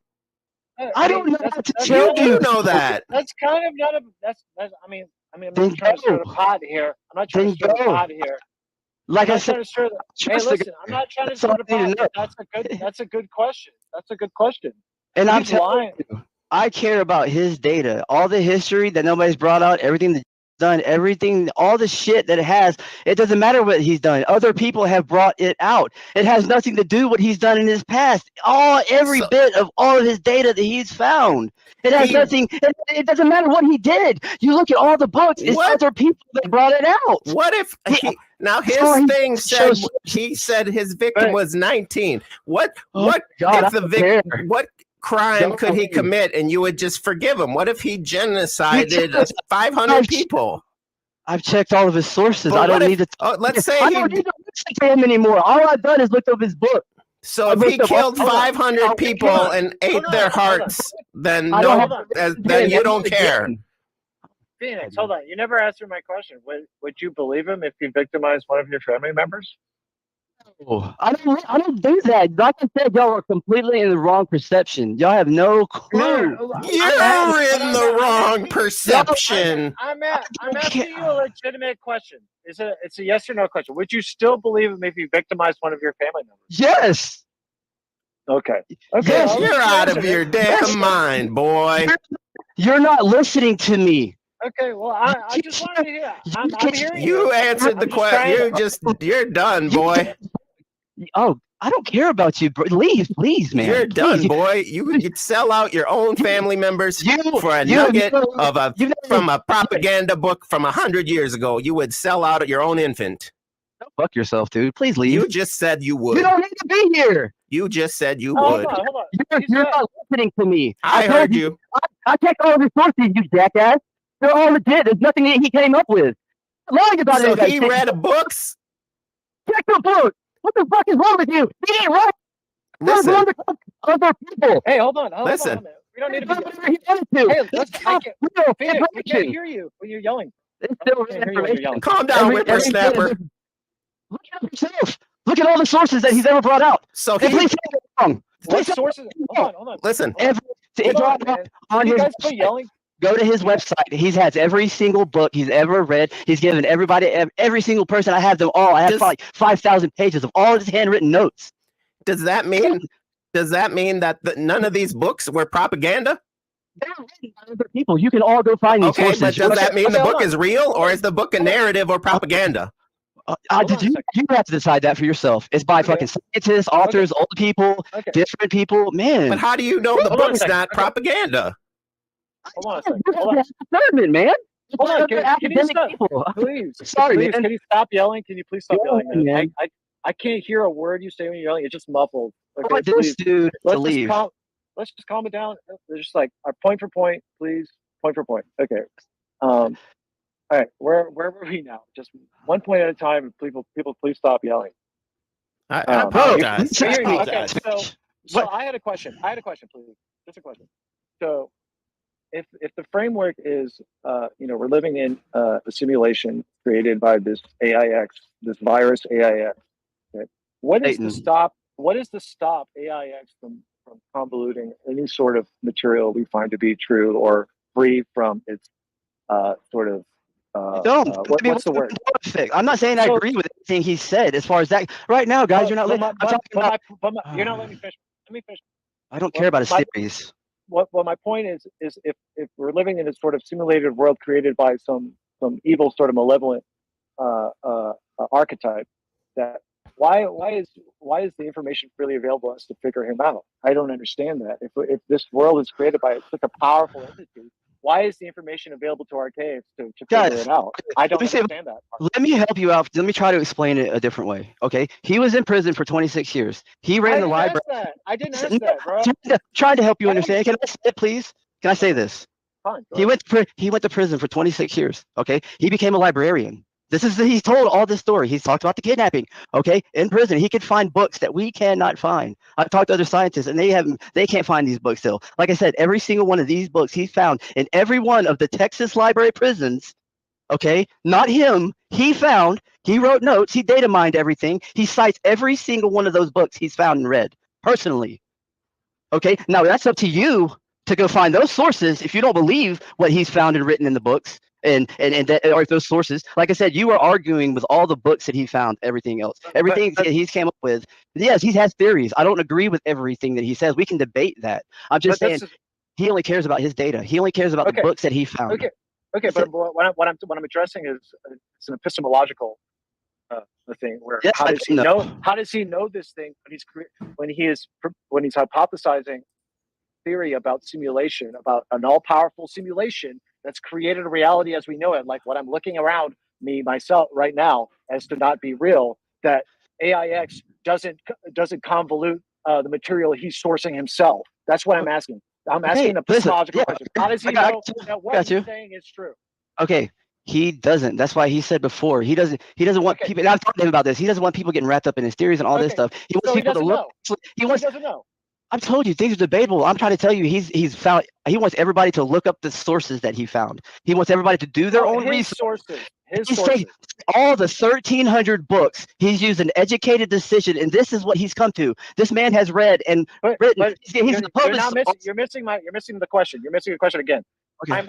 You're missing it because if AIX provides all the materials in the world of knowledge, and he's sourcing the material from AIX, does that not mean that his information is rendered invalid because he's sourcing it from AIX that's providing it to him? Okay, let me prove it otherwise. Okay, because he believes in the benefactor. He believes that when all these things happen, if there's all evil, there has to be good somewhere. People actually literally trying to help us out. And what he thinks is that, and this is only theory, he's got a lot of theories, everything. He's not absolute about everything. Obviously not. You're trying to take absolutes, and he doesn't have them all. Things can be different. But he believes the benefactor took all the information and took all these books and hid them underground. Whenever the elite leave, and they leave before the Phoenix, they take all this information down to the ground. And yes, he can change. The Mandela effect is changing stuff. This shit can all change. He knows all this stuff. That's why he said y'all need to go read the sources of books yourself. He's only making an educated decision of all the books he read. Again, we're going back to books and sources, but you're completely missing my point again. You don't absolutely know. Nobody does. There's no epistemological thing going on here. If AIX controls everything in the system, it controls the information you're sourcing too. Okay, so but do you not agree that that's a problem? No, theorem? That's not a problem. That AIX could be. I wish I could get some help here. Wait, do you not realize that that's an epistemological problem for you? No, because I told you. No, I can tell you're not listening to me. I'm listening. You keep telling me to source the books and source the books. Well, where else are you going to get information to try to find the truth? Where do you go to find the truth? What are you trying to find? What brings all of you to this part of the internet? Out of everything you've researched and somehow you have still come here. What I'm asking you is you're the one that's adopting this idea that AIX controls the world. I don't adopt that. What do you adopt? I don't adopt that. I don't adopt that this world is some simulation. I don't adopt. I'm happy for you then. You don't have to be here, man. Why can I ask you a question? Why is that such a big problem for you? Because you're not understanding anything I'm saying to you. You don't understand what I'm saying to you. Yes, I do. Absolutely, I do. That you know. That's why I want you to leave. Wow. Go ahead. If he's explaining what he's been citing, he's been following Jason's work, then that's what he believes in, I guess. I don't know, man. I don't know what are you trying to find and even creating an argument. Why are you creating an argument in something that you don't even believe in yet? Somehow you've come to be part of the internet. I'm questioning your beliefs. Is that okay? Or you guys are not okay with Well, it? this is a cult ran by a sex offender. I think it's some type of simulation or something, because my point is I come from here because I started looking into a plane or dimension of flat Earth. Let me say something. Video, they were talking about disclosure program. Like, do you believe in aliens, or do you believe in a religion, or what? Y'all just hung up the offender thing. That's it. So you can. It's the only thing I can prove. What I'm asking you is, jackass, you won't listen. Go ahead. I'm sorry. What I'm asking you is, guys, I'm asking because I'm on your Discord server, and I'm on. You guys have a sort of perception of reality. And I'm simply questioning what you believe. Okay, is that okay? Why does it? Nothing has to be predicated on what I believe. You're talking to Z, brother. You're talking to Z right now. Well, so what I'm if asking you're you asking is, us, I want to try and understand and see your way of thinking. So I'm asking, what no, is you your don't need to. perspective You and don't what need is to. your You don't need to belief? understand. You To don't try need and to find a understand my level point of ground view. here. That's what You don't I'm need to trying to understand figure my out point. your way of thinking. No, and you don't how need you're to. going. You don't need to understand my point of view to defend yours. Is that what you're saying? You need to No, understand I'm not mine trying to defend defend it. yours? I'm trying to see if we can find a middle ground. Because if you believe in a religion or a Jesus, No, we're not going to get the middle ground. But you have to, right now. I'm worried That's about what the you believe sex in, Damien. offender. I gave You're money thinking to a sex offender. I don't give a shit about you, bro. You need to leave. No, I gave money to a sex offender, and I feel jilted. I believed it. I wanted to help him. I have nothing to do with that. Go I don't know. email if him. I tried to help then you him. just gave your body to the it just establishment. seems like you guys just keep like sidestepping my questions. It's really weird. Well, I've I answered believe it. I Why believe are it you is a simulation. Okay, A weird so- simulation so for the how- evolution of like an eternal soul or eternal being. Okay, so how do you know any? I mean, how do you know The you're reason in a why, simulation? like I said, that I believe it is a simulation was because I didn't know what we lived on at first, because I was trying to figure out is it flat or not, because the ancient, NASA, Hebrew, means deception, and all space information comes from NASA, which is a private organization controlled by people who knows, could be trying to create a reality. Whatever you want to call it, do you call it Satan, or do we call it like a programming to try and stop eternal souls to figure out what they are and keep it trapped? I don't know. Is it purpose? Like Okay, suffering? I don't know. that's fine. That's fine. What if he I put? think What if he it's- put? How come I can't see? How come I I'm can't still see asking. Polaris from Australia, but you can see it from the northern hemisphere? But if it is a ball or a plane, how come I still can't see that star? No matter what, if we're flying through space, that one star shouldn't be staying in the same spot. But that's all fine and dandy. But I'm still My asking you about question- simulations. If he put 5 children in a meat grinder, would you still believe him? You only care about what happened in his past. You're not Because he listening to me. lied about it. So if he lied about it, then everything else he's lying. Oh. He lied about what happened. So why would he lie about everything that he read and did? I really don't want to block Okay. you guys. I Okay. don't. I really don't. I'm trying here. What I'm asking is how. Okay, so who is the other gentleman that's on here? Zorion. Okay, so Right. Zorion, excuse me. So what are the parameters of this simulation that you believe? So you're able to think outside of the simulation? Is that what you're claiming? Trying to figure out who created the simulation, because Okay. like I said, I've only just come to So this what are the conclusion because parameters- of my research into flat Earth, and it's kind of come down to here. Okay. Found this Okay, part of the internet. So So that's I'm not- what I was asking. That's what I was asking Phoenix. So it's an issue with like how we know things is what I'm interested in. So how if you're claiming a paradigm, the world is simulated, which implies someone has coded this simulation, and which also implies everything within the simulation has already been predetermined, which also implies Yeah, there's two realities. which also implies all of your thoughts are limited. Okay, No, because there's always you can't possibly think outside of the simulation to view the simulation because you're in the simulation. Of course. You understand what I'm saying? everything- This is an epistemological, logistical nightmare for you guys. I love to knowledge, try to man. address that. I just I love love knowledge knowledge. too. Fuck, man. I just That's what- that's what- I love 1,300 knowledge. sources. Go read all his books. All I can tell you No. is that About his books. I'm just- The Stop books. coping- Listen, stop forget coping with forget the charges. Forget the Stop coping crime. with the book, man. I'm not Why worried are you- about the crime.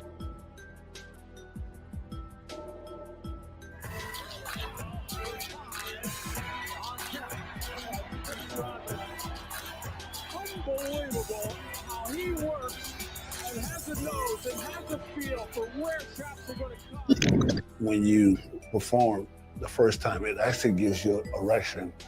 When you think you're limp, the next thing you know, your mind tells you no, and all of a sudden you right back up, brother. I mean, you right back up, ready to rock and roll. Like the space shuttle, huh? Shit. Like the space shuttle, what the f? I have a contused penis, okay? So basically, that's how much I like sex. I think people around the world knows this part about me. You look at the penis, right? It's a vascular region. You have a ton of little vessels that run through it, and think of them like little pipes. If you have any kind of, obstruction or flow, your erection's not going to be as strong. You're not going to have the same quality. So what that's going to do is boost it up. When you get older, you can kind of like trying to reserve your energy and stuff like that. But this thing won't let you reserve shit, because if a woman sees you have an erection, the next thing you know, it goes halfway, then all of a sudden it pops back up. It's like, What a watch it, EBT. okay, great, give it to me again. And this machine's doing this for me now. I'm like, wow, I'm gonna try this every time. So what the hell? Now see these little lights and these indicators? These are important because that's going to let you know the speed. which you're maneuvering up and down the tissue of the penis.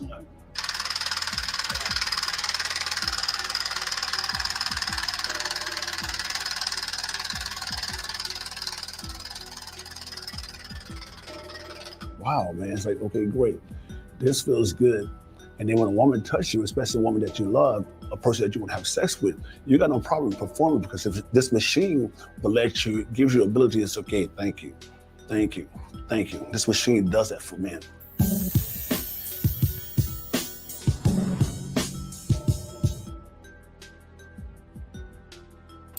That's right, y'all. That's the real Phoenix device.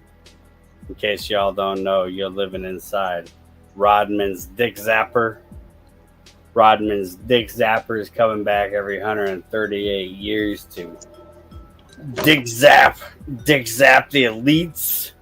So that's the hidden mystery of the Archaix phenomenon doomsday cult, is that it's all based off of Dennis Rodman being the controller behind it all.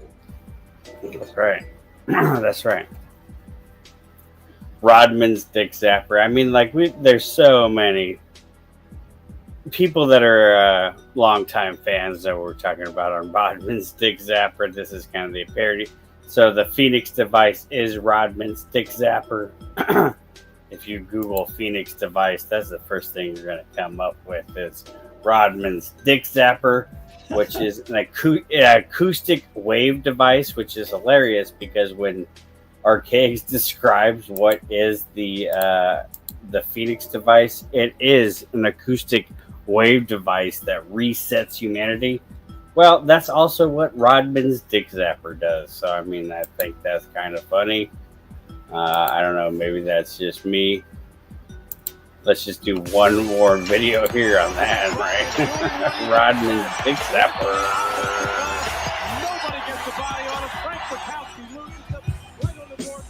Gaines Wave. One of your boys, I'm like, you do all this? I said, what is Gaines Wave? What is Gaines Wave? I said, what is that? He said, let me show you that. They're using sound waves that are going to break through and open up all these vessels. That way you're going to have a much stronger, harder, better erection. Have the best sex of your life. When you get older, they said that your sex drive gets a little, tentatively, it gets more like, it's a little harder to try to perform. But when the guy with the ball can do that, you don't necessarily need number. Some days for me, it's kind of like Little Limp. You know, I'm 59 years old, so I need some help. How important is sex to you? I love having sex, but sometimes it's just hard because, you know, girls have that sex drive so much that it's hard to keep up. But I would love to have sex with my girl a lot. And if a man can't get an erection, where do we go? You know, where do you go? You go to the store? You go to the pharmacy? No, I hear things all the time. I hear things all the time. I don't believe it. I don't believe it because it's bullshit. It's bullshit. Trust me, guys. This right here works. You know, I tried Rhino and all these other pills, stuff like that, but this machine here, man, it's amazing, man. How was the orgasm? How was the intensity of the orgasm? I usually don't talk in sex. You know, now, like, when I have an orgasm, man, it's like more like I'm calling my wife mama now. Fuck. I was shaking this shit. I was like, oh my God, I don't even do this shit. I'm like, what the fuck's going on? You know, in my... Probably I'll say no. So you came in to try Gaines Wave. How did that help? I mean, you guys even get it? Rodman. Well, I didn't believe him. Rodman out here chilling for the Phoenix device. Enough is enough. The Phoenix device in the sky. I mean, hold up, guys. Hold up. I don't even. You guys are probably not even. What he's talking about. You guys don't even know what he's talking about. Yeah, you guys don't even know what he's talking about. Look, hold up. You guys see this? I mean, do you see this? That's the dark satellite. Do you guys see that? That's the dark satellite. That's literally the Phoenix device. It's literally the fucking Phoenix device. Right there. That's the dark satellite. Dennis Rodman's Dick Zapper, dark satellite, aka the Phoenix device. This is what resets humanity every 138 years. You see the time scale right on there? Add all these numbers up on the side. 138 years. Dennis Rodman's Phoenix device. Right there, guys. In plain sight. Okay? Oh, they have to tell you. Phoenix. They literally have to tell you. They literally have to tell you. Oh my goodness, it's actually the controller that is the ship that is creating the simulation that we all in. 80% erection We all just exist. which was very positive at that point in time. Time we got to the second treatment, it's already full. Okay, great. Type thing. And so the only thing you had there was maintaining.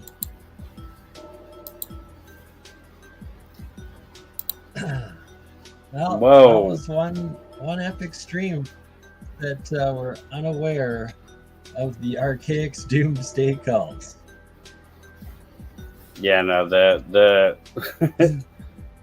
I wish I could go further into the connections we made with the Dennis Rodman Dick Zapper, but it's in the playlist. Anybody can go ahead and click on the playlist. This is my community tab on YouTube. I made a playlist of all the videos that we made about Archaix.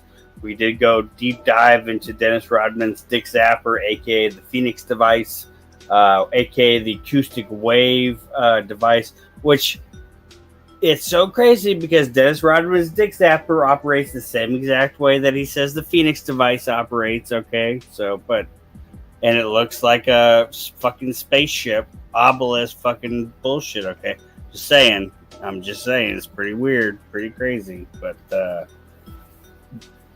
it does. It is what it is. This is a deep rabbit hole. Deep rabbit hole. There's 34 plus videos in the playlist. If you guys want to dive into this, there's hours of research that we've done on this. You can go ahead and deep dive into that if you want. But Mr. BurnEye, thank you, sir, for joining tonight. It's always a pleasure to see it. You're not in the regular studio tonight. I don't know if you're holed up in some MK Ultra reprogramming apartment tonight or something. I don't know what's going on there, but always good to see you. We appreciate you around here. Appreciate you bringing your community around here. I'm being held hostage in my wife's basement. Blink 33 times if you're in trouble.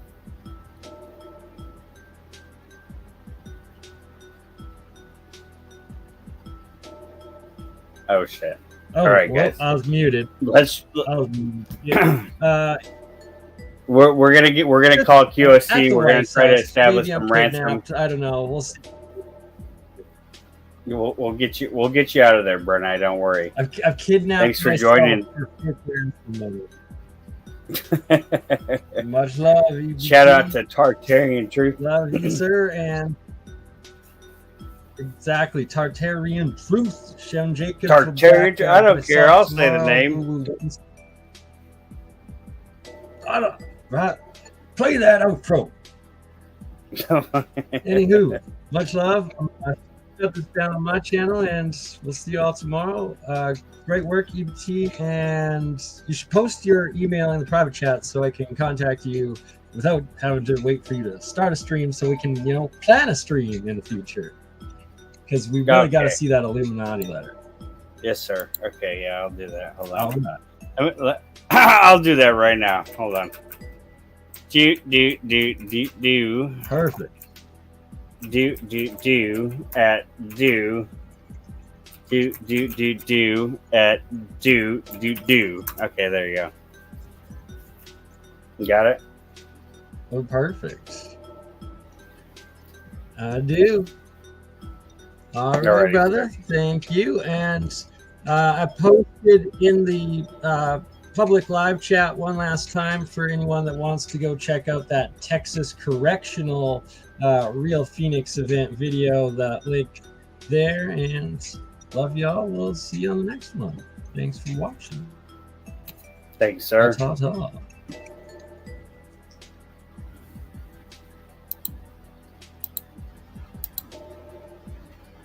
That's right. Shout out to BurnEye, the science guy, crypto alchemist. I don't remember I don't remember all the channels he's got now at this point. Shout out to our boy. I don't even care. I'll say the name Tartarian Truth. Shout out Tartarian Truth. Pretty sure that's all who joined tonight, and that's perfect. The guys I needed to join, especially Tartarian Truth. I was hoping maybe we would wrangle in Chalk Body Outline. That did not happen tonight, but you know, it is what it is. He provided us a bunch of quality entertainment. Like I said, there is a playlist in my community if you want to